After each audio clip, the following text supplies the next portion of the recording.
Have you ever experienced how fraught thanking other people in public can sometimes be? I once was in charge of an event, and I left out a friend from my list of people to thank.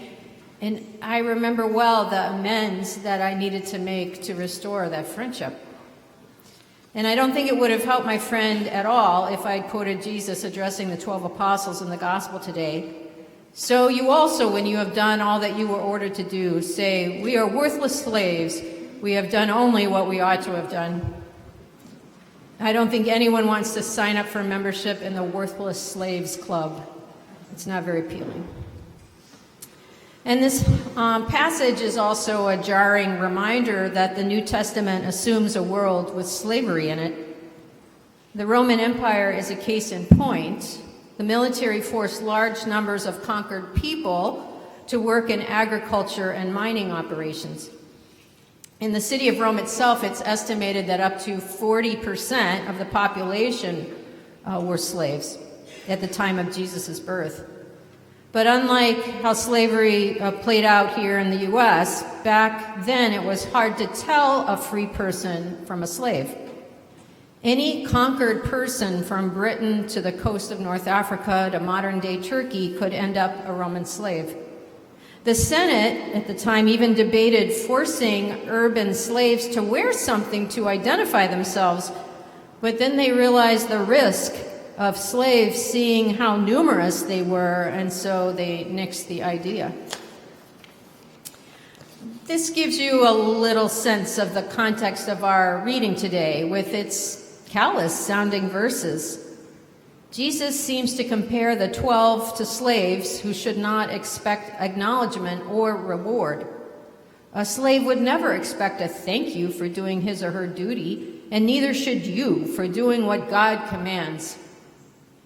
This sounds like bad news for both undeserving slaves and apostles expecting a payoff.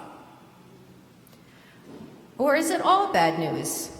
I can't help but think of the scriptures where Jesus does tell stories about thanking and rewarding slaves.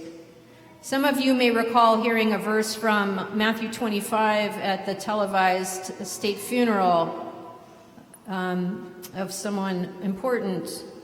The verse was, "Well done, good and faithful servant." And this was repeated in honor of Queen Elizabeth as she was laid to rest. And the verse ends with, "Enter into the joy of your master." Another example from Luke is a parable about alert and watchful slaves. Jesus says that they welcome their master home at an unexpected hour, and then they are honored for it. Jesus says, "Truly I tell you, the master will have the slaves sit down, and he will come and serve them." In contrast to today's gospel, this other master does reward his slaves. He switches positions with them and acts as their servant. So how are we to reconcile this contradiction within Luke's gospel? One possibility is this. I wonder if Jesus' harsh words in today's reading are aimed specifically at the 12. The 12 who are so often interested in their status and what reward they are going to receive for following Jesus. Twice they argue among them about which one is the greatest. James and John try to persuade Jesus to promise seats to them, one on his right hand and one on his left in his coming kingdom. So perhaps it's the apostles in particular who need to hear Jesus' words, to do your duty without expectation of reward. But what a duty Jesus has laid on the disciples. Here's a partial list of things that Jesus has told them to do. Love your enemies. Bless those who curse you. Forgive, even when it's not deserved. Give without expecting anything in return. Be ready to take up your cross. And right before today's gospel, Jesus has enhanced the forgiveness instruction. He tells them they are to forgive an offending brother or sister disciple 7 times in a day, if the offender also repents 7 times in a day. Sheesh. So with all these hard teachings, it makes sense that the disciples might want Jesus' help in following him. And maybe that is why the 12 asked Jesus to increase our faith. Maybe they don't know if they can follow his teachings without his intervention. Maybe they believe they cannot do what Jesus expects of them without more faith. And if they can't do what he expects of them, how will they be rewarded when the time comes? But then there is Jesus' response. He says to the 12, you don't need more faith. Even a tiny amount of faith, faith the size of a mustard seed, is sufficient for doing what I have taught you to do. All you need is enough faith to try to follow me. If you try, I can do the rest, even when you fail. Do this not for recognition or reward. Do what I have commanded, for love of me and for love of one another. And about wanting recognition or reward, the thanks in the gospel, it may be helpful to have a better translation of what Jesus was saying about slaves not deserving thanks. As one commentary puts it, the Greek word translated as worthless, we are worthless slaves, literally means a person to whom nothing is owed, or someone who has no need. And this might be like a situation today when someone does something admirable, but then protests, look, I don't deserve any special praise for that, or you don't owe me anything in return. I was just doing my job. I just did what needed to be done. I think that's the meaning Jesus has in mind. The slaves are not told to think of themselves as worthless. They're depicted as not needing any special reward or compensation, just like a person today might simply be grateful to be of use. And perhaps you have been in a position of doing your duty without recognition or reward. I have. I can remember a week working at a church camp where, frankly, no amount of thanks would have made up for my misery. It was an understaffed situation with ruffian teenagers. It was my hell week.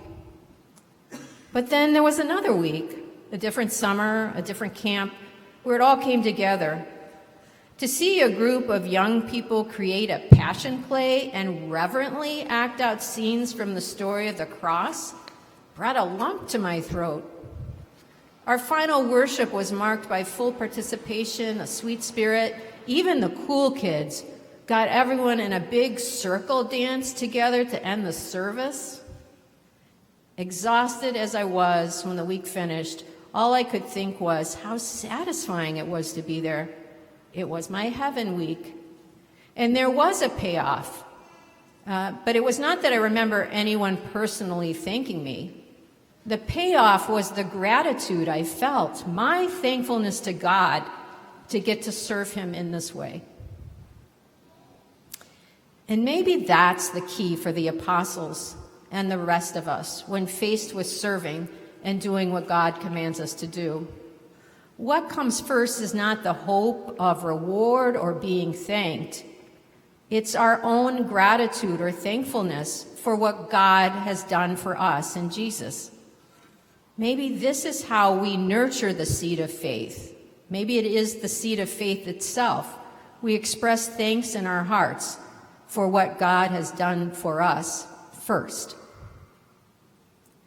St. Paul puts it this way. He tells us that Jesus took the form of a slave for us and went in obedience to the cross.